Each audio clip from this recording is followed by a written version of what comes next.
నేను కావాలి. ఇప్పుడు కొన్ని ప్రముఖ ఛానల్స్ అది శాటిలైట్ కావచ్చు, వేరే మీడియా ఛానల్స్ కావచ్చు. పేర్లేం నేను తీసుకోవట్లేదు. బట్ కొంతమంది ఏంటంటే మీకు జరిగిన ఇష్యూ ఒకటి. ఓకే. మీ మీద జరిగిన ఇష్యూ ఒకటి. బట్ దాన్ని వాళ్ళు వేరే విధంగా చిత్రీకరించేసి కబ్జాదారుడనో, కొండ విజయ్ కుమార్ కబ్జాదారుడు, కొండ విజయ్ కుమార్ స్కామ్స్టరు, కొండ విజయ్ కుమార్ అఫీషియల్స్‌తోని కుమ్మక్కయ్యి అవి ఇవి చేపిస్తుంటాడు అనేసి మొత్తం ఎలిగేషన్స్ ఏస్తున్నారు కదా! సో మీ దృష్టిలో అలా ఎలిగేషన్ ఏస్తున్న ఒక ఛానల్ ఏ ప్రూఫ్స్ కూడా చూపించకుండా చేస్తుంది కదా! దీన్ని మీరేమంటారు?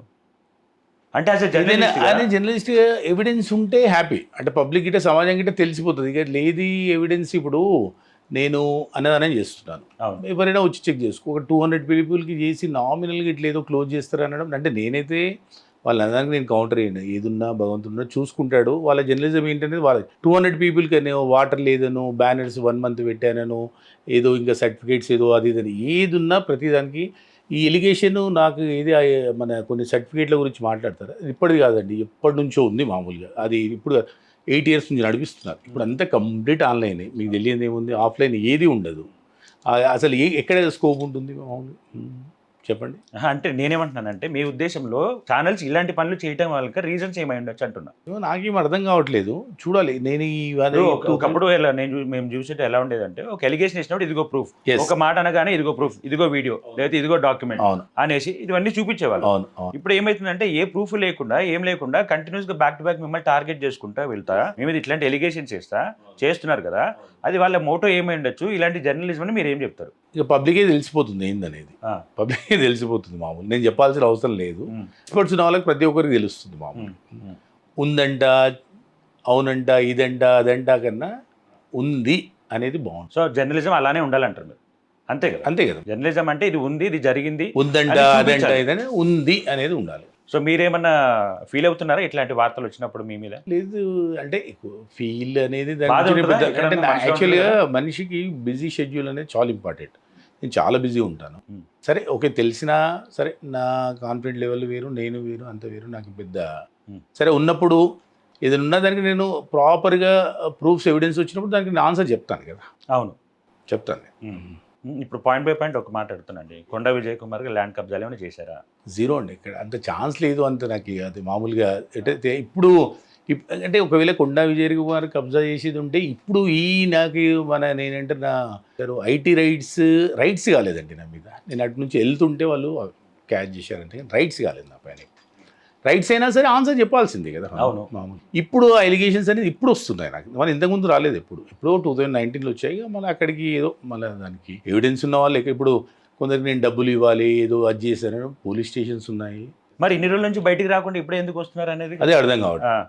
ఇప్పుడు వాళ్ళు అంటున్నారు 1,70,00,000 ఎక్కడ మీ దగ్గర నుంచి రావాలా, ఎప్పటి నుంచో 2019, 2018, 17 అంటున్నారు. అవును. మరి అంత బాధపడుతున్న వాళ్ళు ఇంత మీడియా ముందుకు వచ్చి మాట్లాడేవాళ్ళు మీకు ఒక ఎస్యూ వస్తే దానికి అటాచ్ చేసుకొని ఎందుకు వస్తున్నారు? ఇన్ని రోజులు ఎందుకు రాలేదని అదే అర్థం కాదు. మీకు కూడా అర్థం కావట్లేదా? అదే కదా.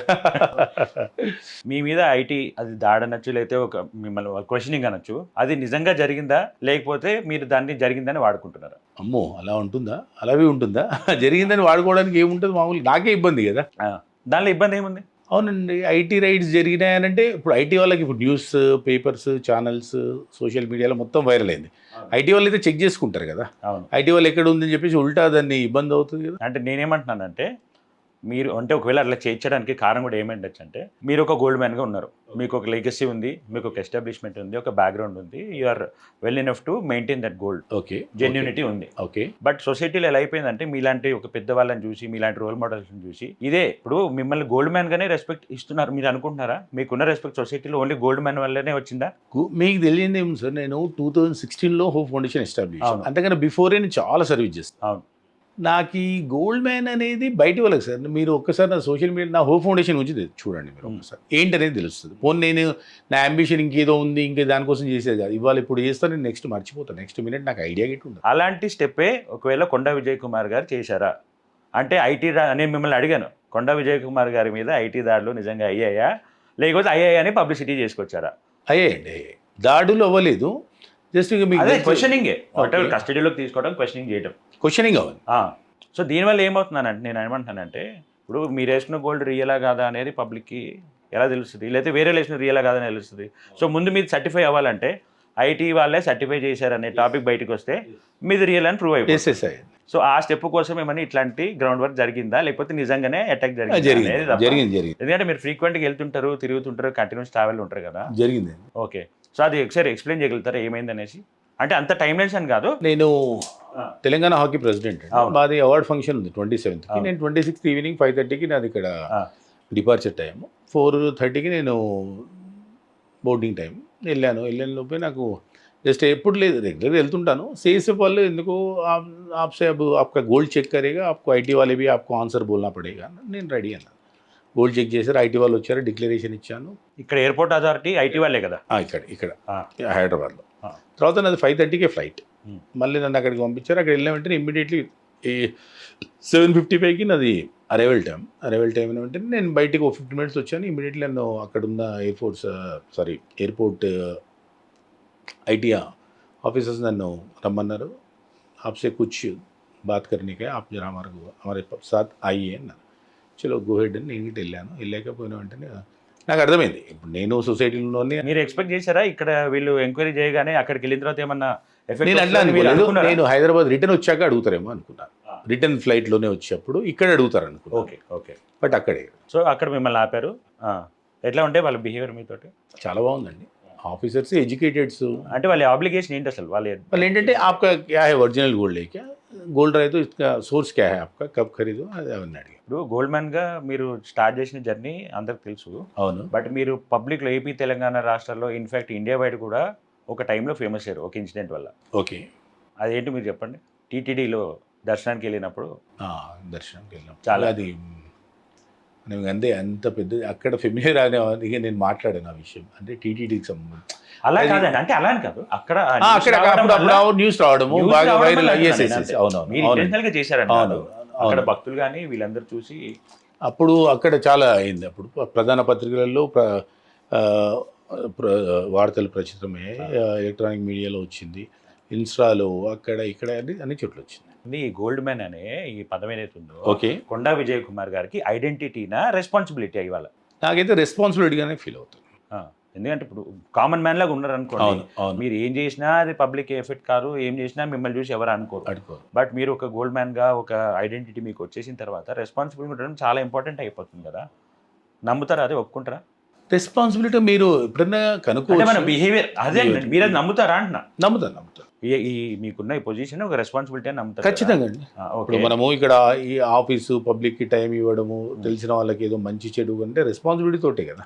ఇప్పుడు నేను పేరు చెప్తా, సూర్యాబాయ్ అని ఒక వ్యక్తి ఉన్నారు. ఓకే, ఆయన కూడా మీ దగ్గరకు వస్తారు, ఫోటోలు దిగుతారు, సేమ్ మీరు గోల్డ్ దీనిలో ఉంటారు, ఆయన గోల్డ్ దీనిలో ఉంటారు. ఇప్పుడు పబ్లిక్ అది చూసినప్పుడు మీరు అలాంటి వ్యక్తులు మీ దగ్గర ఎంటర్టైన్ చేస్తున్నారంటే, మీరు అలాంటి ఫొటోస్ దిగుతున్నారంటే ఆయనను కూడా గోల్డ్ మ్యాన్, నిజమైన గోల్డ్ మ్యాన్ అని నమ్ముతారు కదా. సో ఇక్కడ మీ రెస్పాన్సిబిలిటీని మీరు కాపాడుకోవాలి కదా, అలాంటి వాళ్ళని దూరం పెట్టాలి కదా. అంటే దూరం అంటే అట్లీస్ట్ అనాలిసిస్ మీకు తెలుసు, ఆ మనిషి ప్రొఫైల్ ఏమి ఉండొచ్చు, వాళ్ళు గోల్డ్ నిజంగా ఎఫోర్డ్ చేయగలరా లేదా వాళ్ళ పరిస్థితి ఏంటి, అంత బ్యాక్గ్రౌండ్ ఉందా అనేది మీరు జడ్జి చేయగలరు. సో ఆ ప్రొఫైల్ ఏంటనేది అందరికి ఓపెన్ బుక్. సూర్యాబాయ్ గారి ప్రొఫైల్ ఏంటనేది, అలాంటి వ్యక్తి అంత గోల్డ్ వేసుకొని రియల్ గోల్డ్ అయి ఉంటుందని మీరు నమ్మారా? సూర్యాబాయ్ గురించి ఈ మధ్యలో ఈ 2-3 days నుంచి కానీ నాకు ఇంతకుముందు అయితే ఎప్పుడు ఒకటి బైసా మనకి ఇప్పుడు మీ డ్రెస్ చాలా బాగుంది, అది రేమండ్స్ లెనిన్ క్లబ్ అనేది నేను గెస్ చేయలేను. బాగుంది అంటే బాగుంది బస్ అంతే. తనబి గోల్డ్ వేసుకున్నాడు, గోల్డ్ అంటే గోల్డ్ ఉన్నది అని అనుకున్నాను. గోల్డ్ మ్యాన్ అనేది పక్కటి మన దగ్గరికి వచ్చాడు, తిరుపతి వెళ్ళాడు, వచ్చాడు, ప్రసాదం ఇచ్చాడు, తీసుకున్నాము బస్. అంటే వస్తుంటాడు అప్పుడప్పుడు అన్నదానిలో. కరెక్టే, నేను అంటుంది అట్లా మీరు పబ్లిక్గా ఫొటోస్ ఇవ్వడం వల్ల నేను అంటుంది మీ బ్రాండ్ షాడో ఆయన మీద పడి ఏమైందంటే సార్, లాస్ట్ టైం ఒకటి నన్ను ఇలాగే ఒక అతను ఫోటో తీసుకొని ప్రొఫైల్లో పెట్టుకున్నాడు డీపీలో. అతను ఎవరికో ఏదో విషయంలో ఇబ్బంది పెట్టాడట, వాళ్ళు నా దగ్గరికి వచ్చారు. నేను పబ్లిక్ వస్తూనే ఉంటారు మన దగ్గరికి, వీళ్ళు ఎవరా వాళ్ళు ఎవరా అని చెప్పేసి మనం అడగలేము. మామూలుగా అడిగే పరిస్థితి అంటే తెలిసిన వాళ్ళైతే రానియము, తెలియని వాళ్ళైతే మీరు ఏంటి మీ బ్యాక్గ్రౌండ్ ఏందని మనం అడగలేము కదా.